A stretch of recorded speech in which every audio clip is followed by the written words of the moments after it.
A lonely police officer handed over a crumpled $100 bill for a dog locked in a rusted iron cage. It was the last booth at a rundown fair on the outskirts of Texas. People walked past without stopping, muttering words like crazy and lost cause.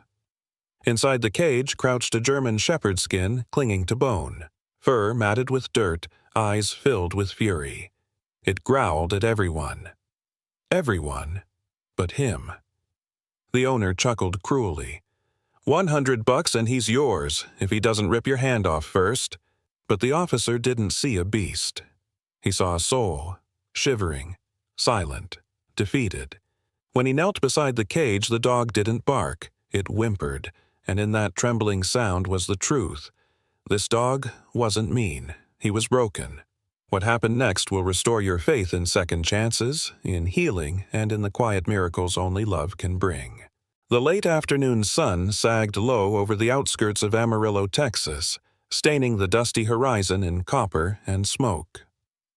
The fairground was a shabby place, little more than a sprawl of tents, crooked stalls, and wagon wheels sinking into dirt that hadn't seen rain for weeks. Heat shimmered off rusted metal, while the smell of fried dough and sweat clung thick to the air. It was the kind of place where children clutched their parents' hands tightly, and where strangers stared a little too long at things they should probably walk away from. At the center of the crowd stood a cage. The cage was iron, welded crudely together, its bars blackened with rust. Inside it crouched a German shepherd, large but terribly thin, bones pressing against his matted sable and silver coat. His left ear bent halfway down, a permanent scar twisting the flesh. His hind leg bore the mark of an old wound, a long raised line of white where fur refused to grow back. His muzzle, though once proud, was streaked with bald patches, and his eyes, bloodshot, burning, were alive with both rage and despair. The people around him called him only one name: Beast. Every time he lunged at the bars, snarling, the iron cage rattled like a warning bell. Children squealed. Men laughed. A few drunk farmhands tossed coins toward the cage just to watch the dog snap. They saw nothing but a dangerous animal something to gawk at, maybe to use as a guard, but never as a living creature with pain in its marrow.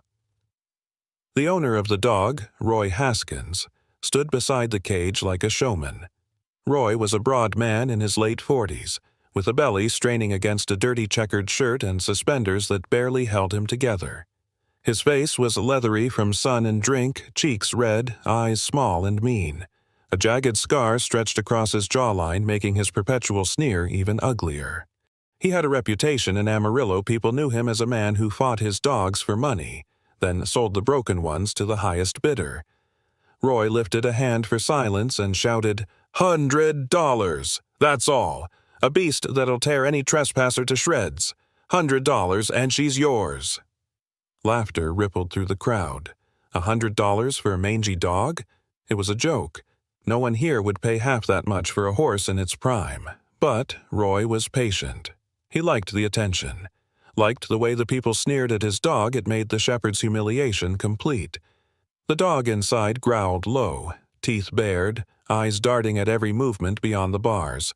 He was savage, yes, but if one looked carefully, really looked, there was something else, something raw.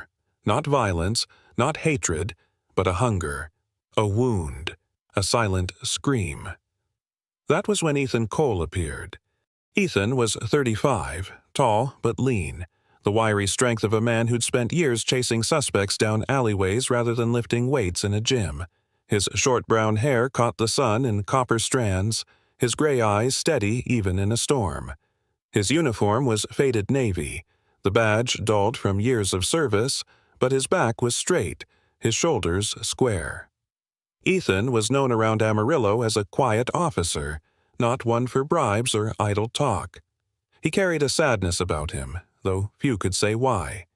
Some whispered it had to do with a case gone wrong years ago, a fellow officer killed in a robbery, and Ethan had been the one who found the body. He never spoke of it. The crowd parted as Ethan walked forward, boots stirring dust. He stopped before the cage, eyes fixed on the shepherd. For a long moment, man and dog simply stared at one another, Something shifted. The snarling slowed. The dog's ears twitched. And in those wild, bloodshot eyes, Ethan saw it clearly, the despair behind the rage, the desperate plea for mercy. Ethan took a step closer. "How much?" His voice was calm, almost too calm against the noise around him. Roy smirked, expecting mockery. "Didn't you hear, officer? $100. That's the price. But I don't reckon you want a beast like this. You're better off buying yourself a horse that won't bite your hand off." The crowd chuckled, but Ethan didn't blink. He reached into his pocket, pulled out a worn leather wallet, and counted out the bills. Slowly, deliberately, he set them on the crate beside Roy. The heavy slap of money silenced the laughter. "I'll take him." For a moment, the only sound was the dog's labored breathing. A man in the crowd jeered. "What's a lawman want with a devil like that? Training it for prisoners? Or maybe you want it to guard your own conscience?" More laughter followed, crueler now. Ethan's jaw tightened, but his eyes never left the shepherd's. He said only, "I don't see a beast. I see a life worth saving." There was a stillness then, a strange kind of hush that rippled through the fairground. Some scoffed, shaking their heads. Others stared at Ethan like he'd gone mad. But in the cage, the shepherd pressed forward, nose against the bars, eyes locked on the man who had just called him something he hadn't been in years worth saving. Roy shrugged, pocketed the bills, and spat into the dirt. "He's your problem now. Don't come crying when he rips your throat out." The cage door creaked open. The dog tensed, muscles coiling, lips twitching above his teeth. Ethan didn't flinch. He crouched low, hand extended, voice steady. "Easy, boy. Easy. You're coming home." The crowd held its breath. The shepherd growled, then froze. For the briefest instant he hesitated, eyes searching Ethan's face as though weighing the truth of his words. Then, with a shudder that rippled down his battered frame, the dog stepped forward, chains dragging against the dirt. The moment was fragile, but it was real. Among the bystanders was a boy, Tommy Reed, about 11 years old, skinny as a reed stalk, clothes patched from too many hand-me-downs. His blonde hair was sun-bleached, his freckles scattered like dust. Tommy was selling newspapers at the edge of the fair, his stack tucked under one arm, but he'd stopped when he saw the shepherd. He watched everything with wide, solemn eyes. Tommy had once had a mutt of his own, a brown puppy that followed him everywhere. But a drunk neighbor had kicked it one night for barking too loud. The pup never stood again. Since then, Tommy kept his distance from dogs, afraid of the reminder. Yet, when he saw the shepherd meet Ethan's gaze, something inside him stirred. He saw not just a dangerous animal, but a reflection of his own loss, his own hunger for kindness. He whispered to himself, "Don't hurt him. Please." The shepherd glanced sideways, as if he had heard, but his eyes returned to Ethan, softer now, if only by a fraction. The fairground's laughter faded into murmurs. A few shook their heads, already walking away, convinced the officer had wasted good money. Others lingered, drawn by curiosity, waiting to see if this was the moment the beast would turn and tear the man apart. Instead, Ethan clipped the leash gently onto the shepherd's collar. The dog stiffened, but he didn't bite. Together, they stepped away from the cage. Ethan straightened, his hand resting firm on the leash, guiding the trembling body beside him. The shepherd looked up once more, and though his ribs still jutted, though his scars still burned, something flickered in his gaze, something that looked almost like hope. The road back from the fairground stretched long and lonely under the dying sun. Ethan guided his truck along the cracked asphalt that cut through the outer edge of Amarillo, its tires humming low against the silence. Dust kicked up in swirls behind the rear wheels, rising like pale ghosts. In the back of the truck, the German shepherd lay stiff, chained inside a borrowed crate. His ribs showed with each shallow breath, and the weight of the day pressed heavy in his eyes. The dog had no name, not until tonight. Ethan looked back once at a red light, caught the shimmer of those haunted eyes peering through the bars, and whispered, "Shadow." The word hung in the cab, fragile but steady. He chose it not because the dog was darkness, but because it followed him like a memory-wounded, quiet, but impossible to erase. By the time Ethan pulled into his small house on the edge of town, night had fallen. The house stood plain, a one-story structure with chipped white paint and a sagging porch. The yard was little more than dry grass and a fence that had seen better years. To most, it was nothing special, but to Ethan, it was the one place untouched by the chaos of his work. He parked, cut the engine, and listened to the crickets that swelled into the silence. He carried the crate inside, setting it down in the living room. Shadow exploded against the bars immediately, snarling, his claws scraping metal. His body was all muscle and fear, coiled like a storm waiting to break. Ethan stayed calm. He knelt beside the crate, speaking in a low, measured voice. "You're safe here.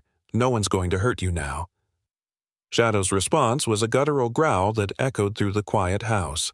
Ethan left the crate door closed, set down a bowl of water and a tin plate of food, and leaned back against the wall. He didn't push, didn't demand obedience.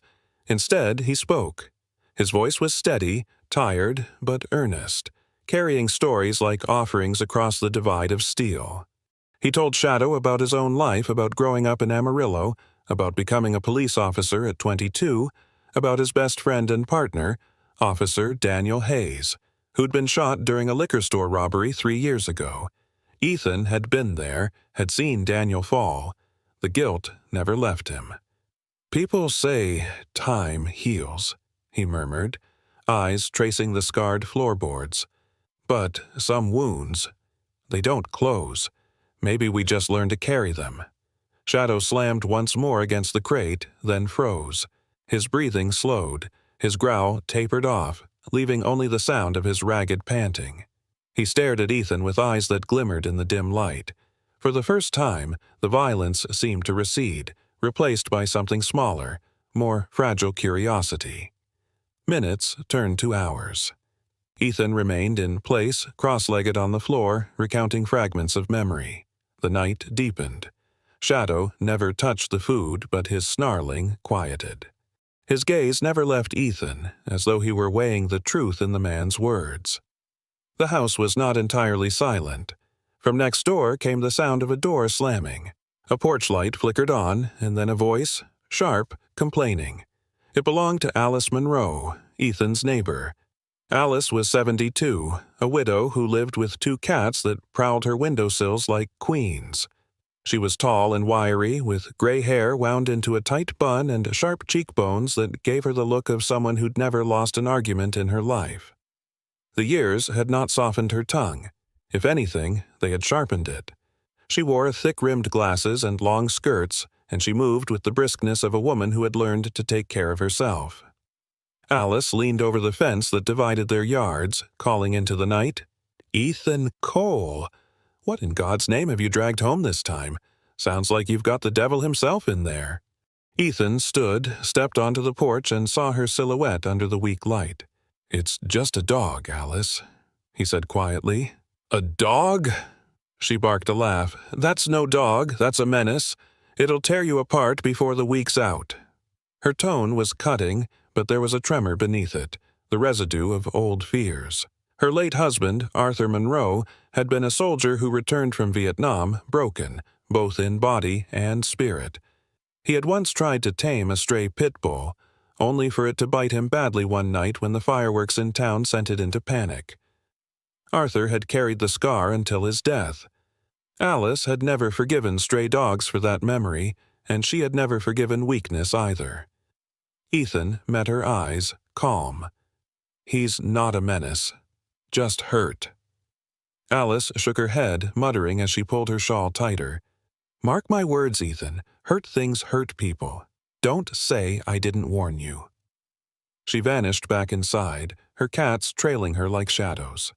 Back in the living room, Ethan settled once more by the crate. He continued speaking in that low, even tone. Shadow's growl had stilled entirely now. His head rested against the bars, his ears twitching with every sound Ethan made. His eyes shimmered wetly under the lamplight as if some wall inside him had cracked just a little. It wasn't trust yet. It wasn't forgiveness. But the silence of the growl was enough. The clock on the wall ticked past midnight. Ethan leaned his head back against the wall, eyes heavy. Shadow, still in his crate, let out a long, shuddering sigh. And though neither of them moved closer, though a gulf still yawned between man and beast, something unseen had shifted. It was the first night, and already the cage between them was less iron than it had been. The morning sun broke through the blinds in narrow strips, casting pale gold lines across the wooden floor of Ethan's living room. The house still carried the hushed tension from the night before, as if even the air itself was holding its breath. Outside, the neighborhood had begun to stir, lawn sprinklers ticking to life, a distant mower growling awake, and the bark of some dog several blocks away echoing faintly through the open window.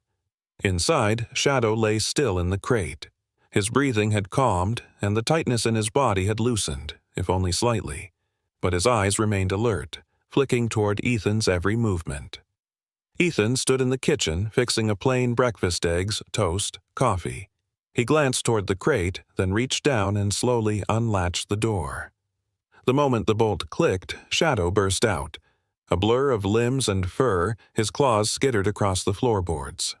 He didn't run for the door or attack. He simply darted across the room, knocked over a lamp, sent a chair spinning, and then crouched in the far corner, teeth bared, chest heaving. Ethan didn't chase him.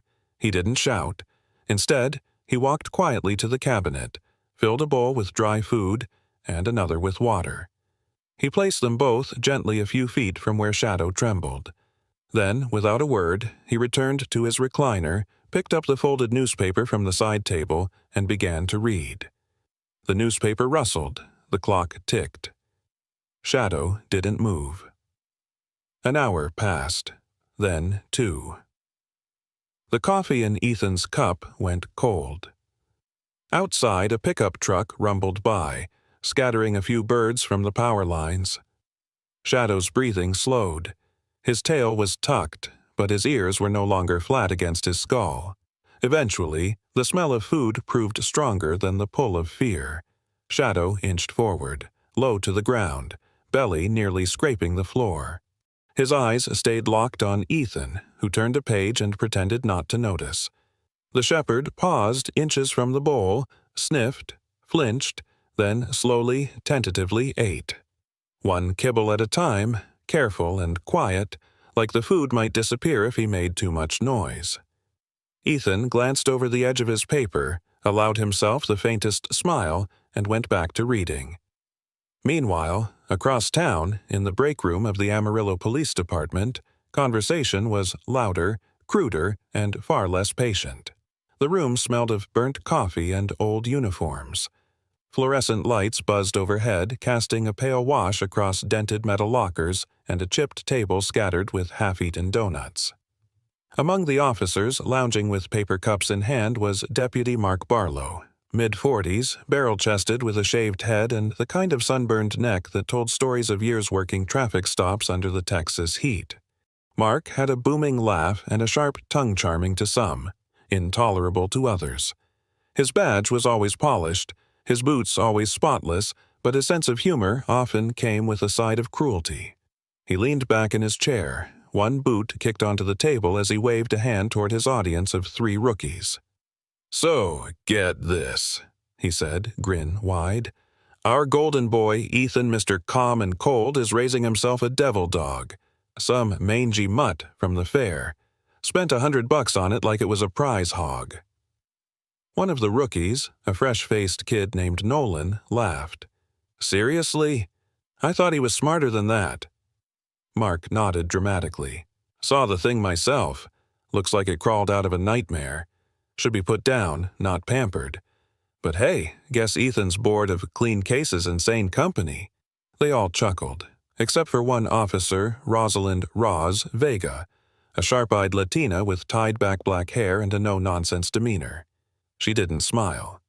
"Maybe," she said evenly, "he just sees something in that dog none of you ever bothered to look for." Mark raised a brow.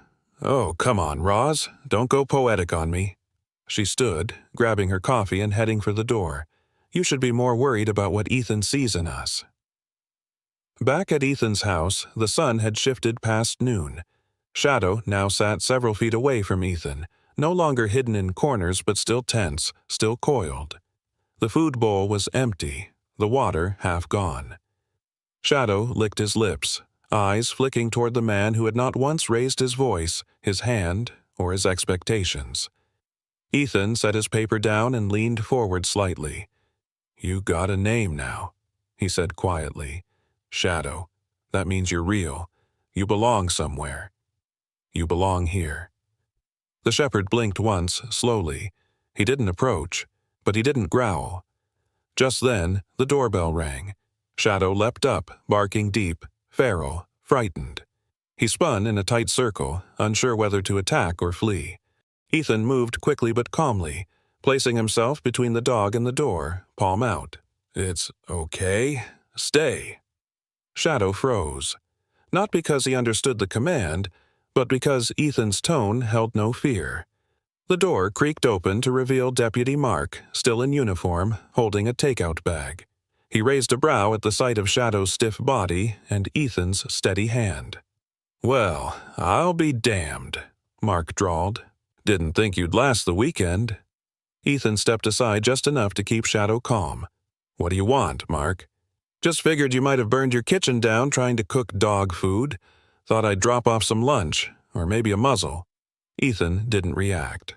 "Appreciate the concern, but we're good." Mark peered at Shadow, who stood like a statue, eyes locked on the stranger. "That thing even let you sleep last night?" "He didn't attack me," Ethan said simply. Mark snorted. "Not yet." Without another word, he handed Ethan the bag and turned to leave. "Let me know when you need animal control." As the door shut, Ethan exhaled slowly. Shadow remained standing for another minute, muscles taut. Then, without sound, he backed up to the far wall and curled into himself. Ethan placed the bag on the counter, poured himself a glass of water, and left it there. He returned to the living room, this time sitting on the floor instead of the chair, giving Shadow space. There was no celebration, no pats or praise, just the quiet company of two broken things learning how not to break each other. The evening crept in with a restless hush, the air thick with the promise of a storm. Wind pushed through the fields outside Amarillo, kicking dust into the sky and rattling loose shingles along the neighborhood rooftops. Ethan stood on his porch, eyes turned westward as clouds rolled in, dark and low like a clenched fist. The scent of rain was in the air, metallic and cold. Inside the house, the atmosphere was tense. Shadow lay in his usual spot near the far wall, head resting between his front paws, but his ears twitched with every gust that rattled the windows. The barometric shift wasn't lost on him. Animals always know when nature is about to roar. Ethan, still in uniform from his late shift, returned inside, closing the door against the rising wind. He glanced at Shadow, then knelt to unlace his boots. The room was lit dimly by the yellow glow of a single lamp, casting long shadows across the walls. Thunder rolled faintly in the distance. The first strike of lightning came 10 minutes later. A sharp flash, then a boom that shook the floorboards. Shadow shot to his feet with a bark, eyes wide, body trembling. He began pacing the room in short, panicked loops back and forth, ears flat, tail tucked, claws tapping in quick bursts against the hardwood floor. Then the second strike came. Closer. Louder. Shadow lunged toward the nearest window, crashing against it with his front paws. He let out a deep, pained bark, not of aggression, but of terror. He didn't want to attack, he wanted to escape. Ethan jumped up, moved slowly, cautiously. Hey, easy." His voice was calm, but there was a catch in it, a break he didn't bother hiding. Shadow's panic was growing, his body a coil of trauma, shaped by fists and fire and fear. Rain began to fall in sheets, hammering the roof with a relentless drumming. Shadow clawed at the window again, then at the wall, then spun in a frenzied circle. His chest rose and fell rapidly, tongue out, sides heaving. He was spiraling. Ethan dropped to his knees in the center of the room, palms facing up. His voice was a whisper now. "You're okay. I swear it. You're not back there. You're not in that cage." Shadow froze mid-step, staring at him. His lip curled briefly, but then dropped. Ethan stayed still, arms extended, his breath shallow, steady. "I'm not gonna hurt you. I never will." Outside, lightning shattered the night again. The lights flickered. Shadow jerked but didn't move toward the window. Instead, he turned slowly, eyes locked on Ethan. His legs shook. He lowered himself inch by inch, his head dipping lower than his shoulders.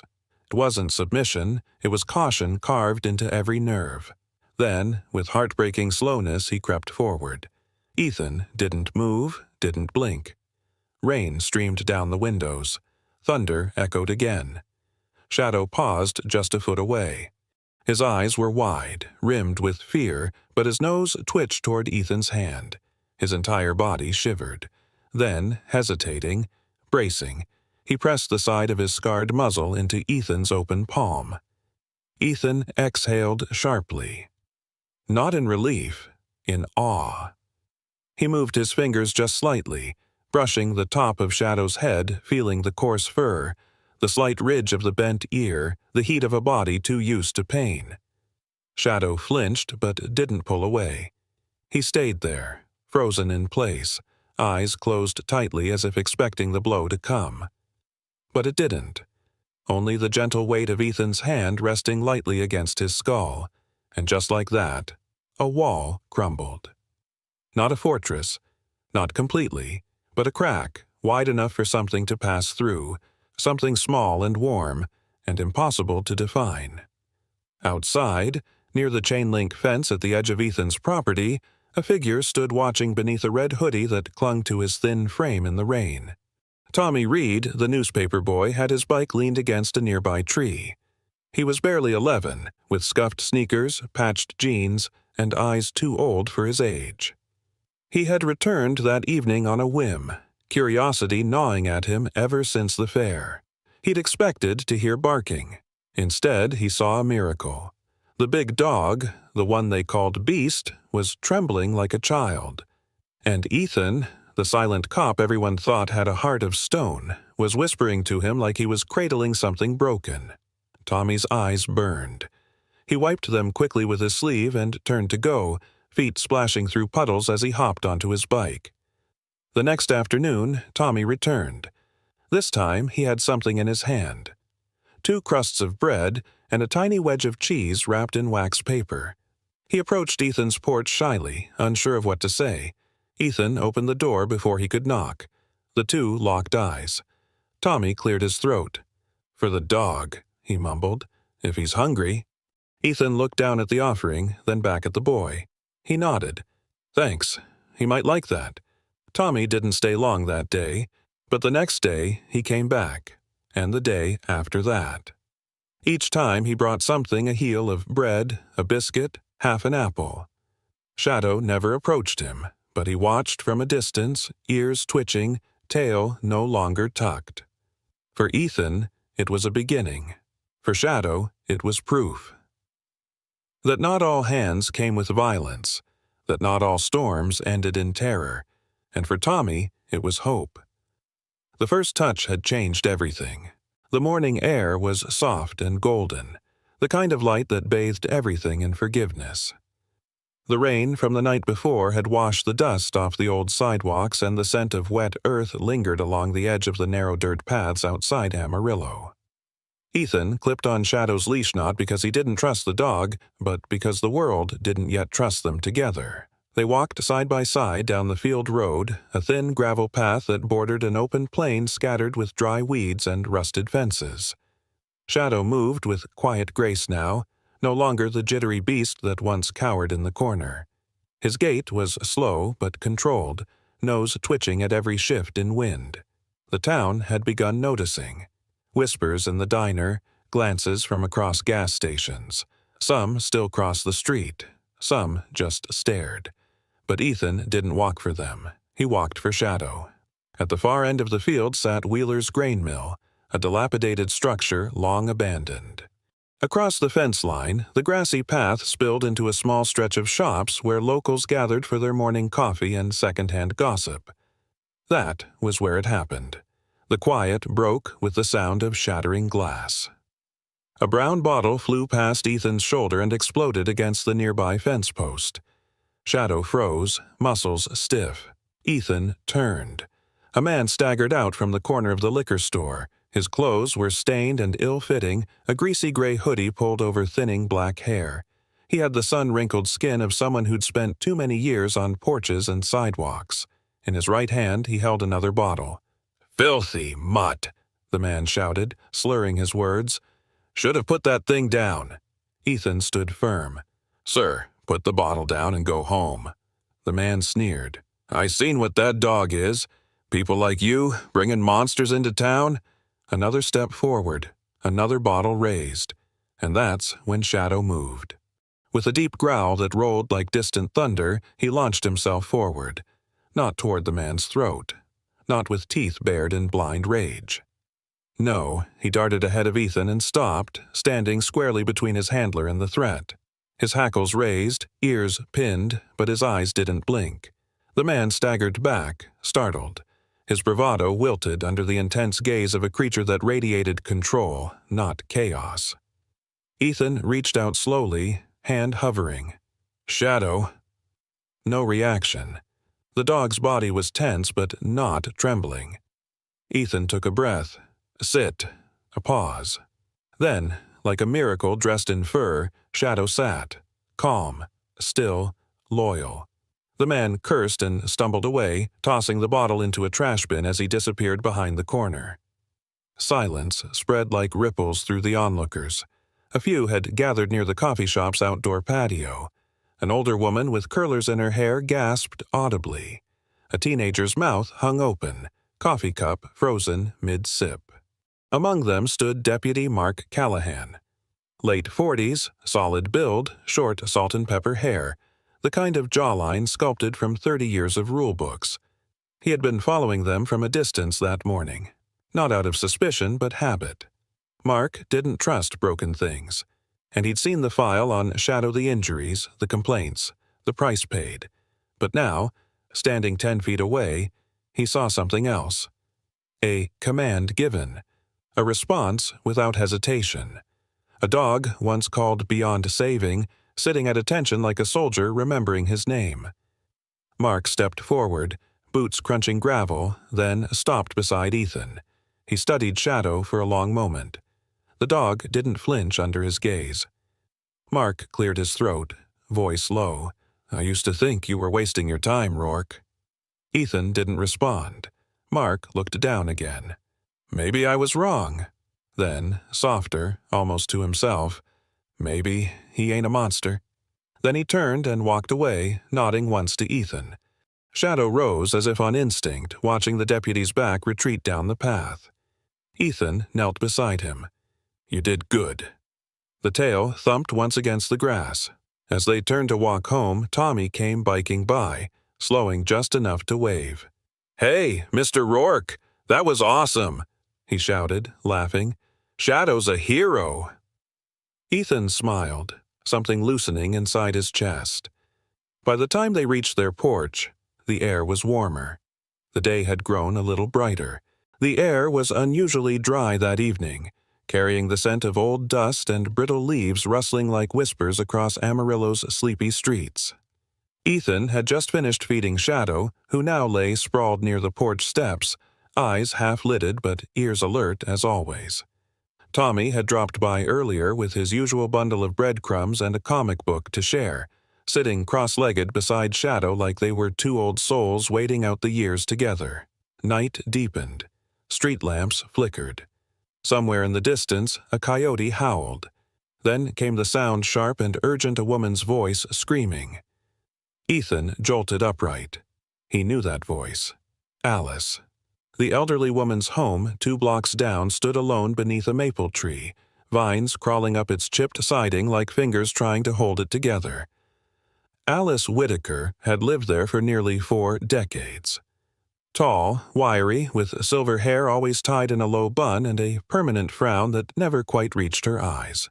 She'd once been a schoolteacher, stern but fair.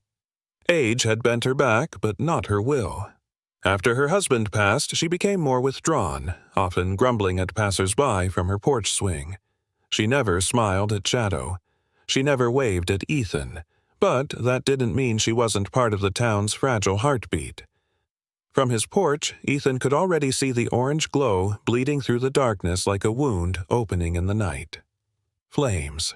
He grabbed his coat, shouted back at Tommy, who had just reached the gate and bolted down the street. Shadow, without command or hesitation, was already at his side. By the time they reached the house, the fire had crawled up one wall and licked the edges of the roof. Smoke poured from the windows. Several neighbors stood frozen across the street, mouths covered, unsure whether to scream or pray. Ethan didn't stop. He kicked the door once, then twice, and it splintered open. Smoke rolled out like a living beast. The heat hit his face like a slap. "Alice!" he bellowed. No answer. He took a step inside, but the smoke curled around his neck like a noose. He coughed violently, eyes watering. Then Shadow pushed past him. "Shadow, no! Wait!"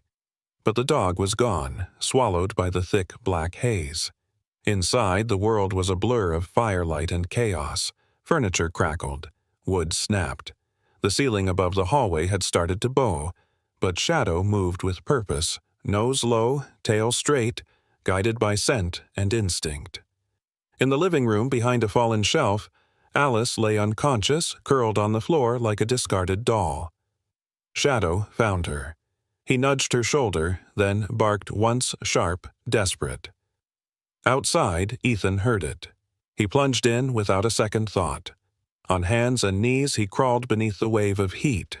He followed the sound, the bark cutting through the haze like a flare.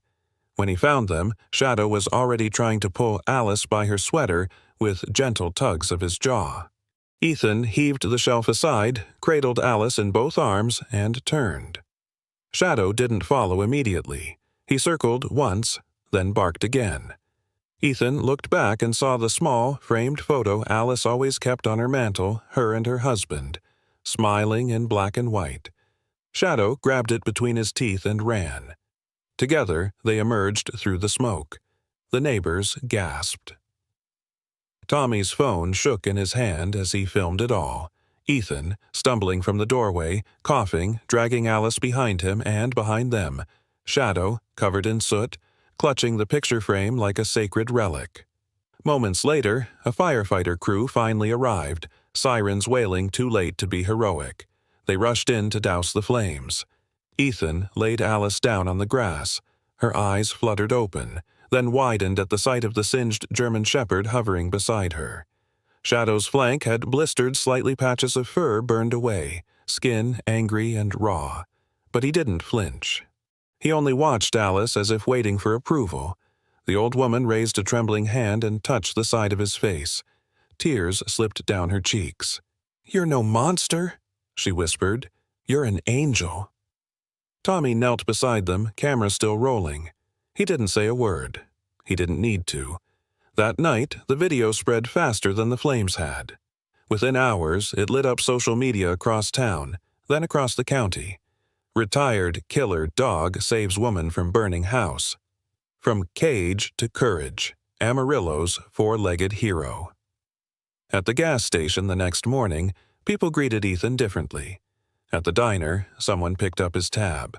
At the police department, Deputy Mark printed out a still from the video Shadow standing protectively over Alice and taped it to the break room bulletin board with one word scribbled beneath: worthy.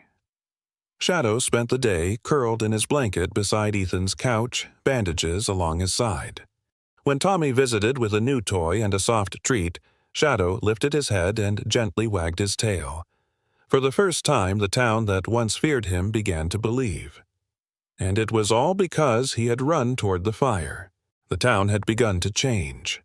People who once crossed the street to avoid Shadow now greeted Ethan with soft smiles and curious glances. Children waved from porches. A waitress at Dee's diner left dog biscuits on the table without being asked. Even Deputy Mark, ever skeptical, had begun nodding in approval when their paths crossed. But peace, like a sleeping storm, has a way of stirring when least expected. That afternoon, the clouds over Amarillo were low and thick, casting a gray hush over the town. Ethan was sweeping fallen leaves from the porch when Shadow lifted his head and gave a low growl, deep, steady, and unlike anything Ethan had heard since the day he brought him home. A black pickup truck rolled to a stop just outside the gate. A man stepped out, tall, broad-shouldered, and heavy-set, wearing a weathered leather jacket and jeans stained with old oil. His face was square, jaw lined with stubble, and his eyes small, cold, calculating, locked onto Shadow like a hunter sighting prey. "Ethan Carter!" the man barked, his voice thick with southern grit. Ethan straightened. "Yeah?" The man tossed a manila envelope onto the porch steps. "Name's Roy Decker. That dog, Shadow, he's mine."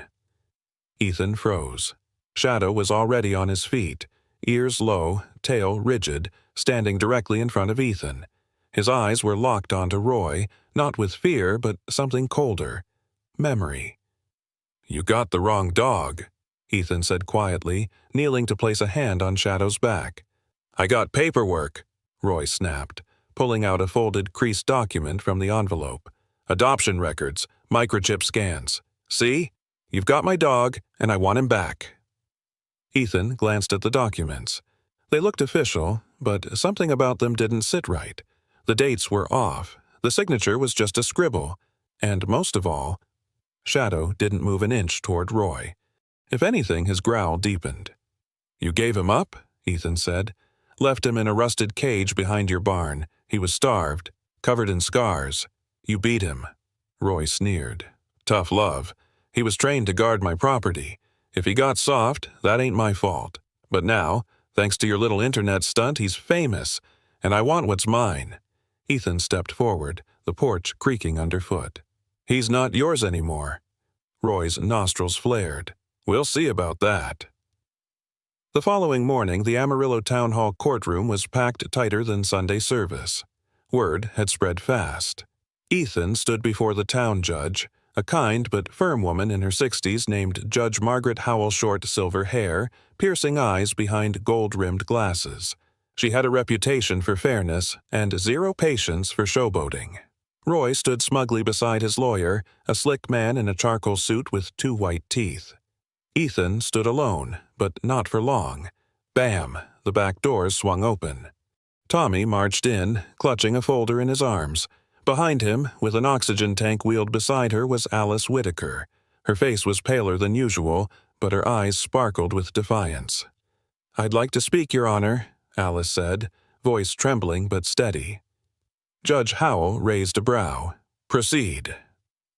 Alice told them everything. How she used to believe the dog was dangerous. How she'd once scolded Ethan for bringing Shadow into town.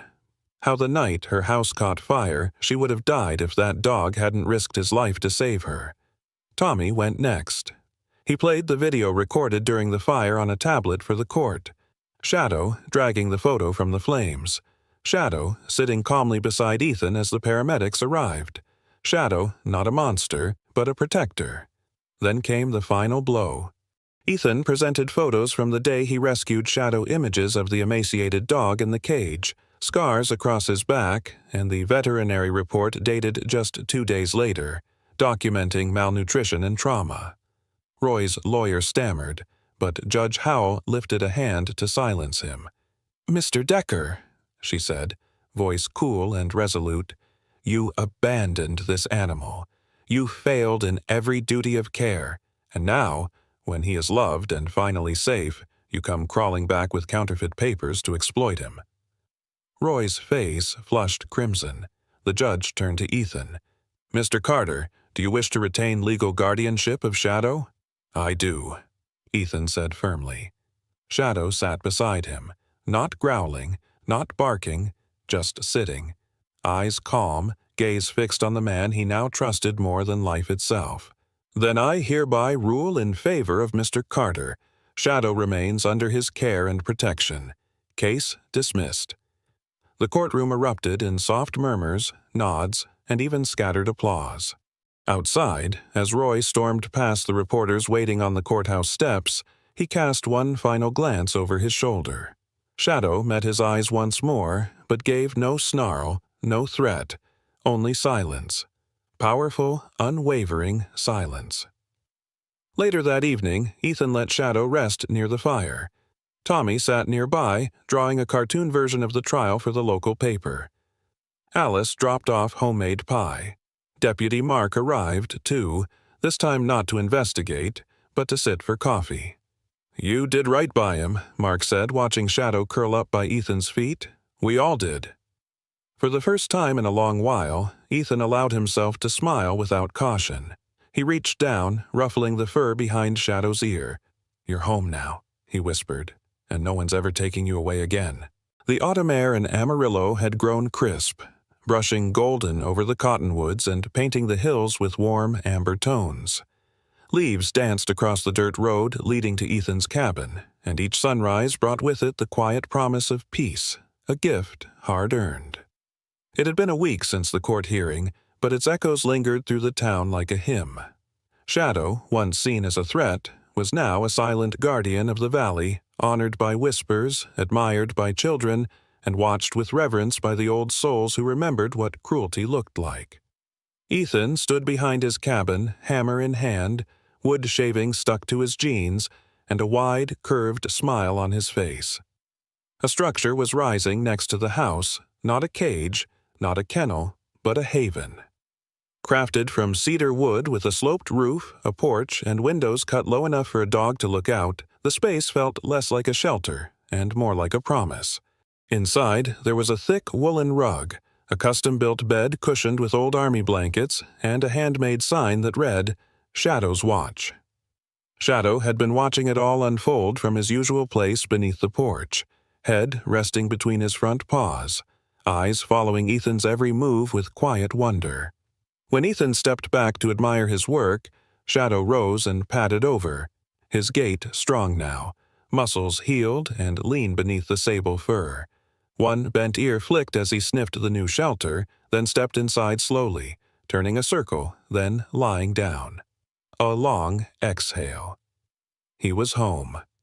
Later that afternoon, Tommy pedaled up the gravel path on his rusted red bike, backpack bouncing against his shoulders. His cheeks were red from the wind, and he had 2 sandwiches wrapped in foil sticking out of his side pocket. "Brought lunch," he declared, dropping the bike against the fence. Ethan grinned. "You're going to spoil this dog more than I do." Tommy was growing fast, his sneakers now too small, his voice inching into new tones. He sat cross-legged near Shadow's new shelter, unwrapping one sandwich and holding it gently out. Shadow sniffed it, then took it with careful jaws, his tail tapping once. "You know," Tommy said after a moment, brushing crumbs from his lap, "I've been thinking about being a canine cop, like when I'm older." Ethan, seated nearby on an overturned crate, nodded thoughtfully. "It's a good path, but it's not easy. Takes patience, discipline, and heart." Tommy looked at Shadow, who now lay half in, half out of his shelter, eyes closed, sun warming his fur. "I got plenty of heart," he said confidently, "and I want a partner like Shadow, one who doesn't give up, even when people are mean to him." There was a beat of silence, gentle, and then Ethan said softly, "You'll make a fine one, kid. Just don't forget the most important part." "What's that?" "To earn your dog's trust. That's something no badge can give you." The following day, Alice Whitaker paid a visit. She arrived in a beige cardigan, her thinning gray hair swept up neatly, and a woven basket of biscuits tucked under her arm. Age had not dulled her grace, nor the sharp glint in her eyes. "I come bearing treats," she announced, "for the dog, not the man." Ethan chuckled and stepped aside to let her pass. She approached the shelter and stood quietly before Shadow, who rose to his feet and met her gaze. She extended a hand. He sniffed it, then licked her fingers gently. "Well," she whispered, a tear rising behind her glasses, "ain't you just the keeper of this little valley now?" Ethan watched as Shadow rested his head gently on her knee, his tail wagging once, slow and measured. The old woman wiped at her eye, muttering, "Just something in the wind." That evening, as the sun dipped behind the distant ridges, casting a golden glow across the grass, Ethan sat on the steps of his cabin, legs stretched, coffee in hand. Shadow lay beside him, head resting on Ethan's boot, eyes half closed but still alert. "You remember the first day?" Ethan murmured. Shadow lifted his head slightly. "You were all bones and rage. People called you Beast. They saw the scars, not the soul." The dog didn't move, but his eyes were steady calm, understanding. "You're not that anymore," Ethan said quietly. "You're not a weapon, not a mistake. You're family." Shadow responded by shifting closer and placing his head gently on Ethan's open palm. It was not a gesture of submission, but of trust, deep and quiet. Ethan let the moment settle. In the distance, laughter echoed from town. Somewhere a dog barked. A train whistle moaned. Life, in all its flawed beauty, kept moving forward. But here, at the edge of Amarillo, beneath a sky turning violet, a man and his dog, both once broken, both once unwanted, had found something rare. A home not built of bricks, but of second chances. A bond not born of ownership, but of choice. And in the hush between the breeze and the stars, Ethan whispered one last thing. "Thank you for choosing me." Shadow did not reply, but the way he leaned in, warm and whole, that was answer enough. Sometimes miracles don't come with thunder or angels in the sky. Sometimes they come in the form of a scarred old dog lying quietly on your porch, waiting to be loved again. Shadow wasn't just a rescued dog. He was a reminder that no creature, man, or animal is beyond redemption, that even the most wounded souls can become protectors, and even the loneliest hearts can find a home. God works through the silent, the broken, and the forgotten. He sends comfort not always in riches, but in second chances, loyal companions, and unexpected friendships. So, if you are watching this today and feel like you've been overlooked or abandoned, remember, your story is not over. Your shadow may be just around the corner. All it takes is a little faith and an open heart. If this story touched your heart, type Amen in the comments. Share your thoughts. Have you ever witnessed a small miracle? Tag someone who needs this message. And don't forget to subscribe for more stories of love, faith, and second chances. May God bless everyone watching this, and may He send you your own miracle in a form you never expected.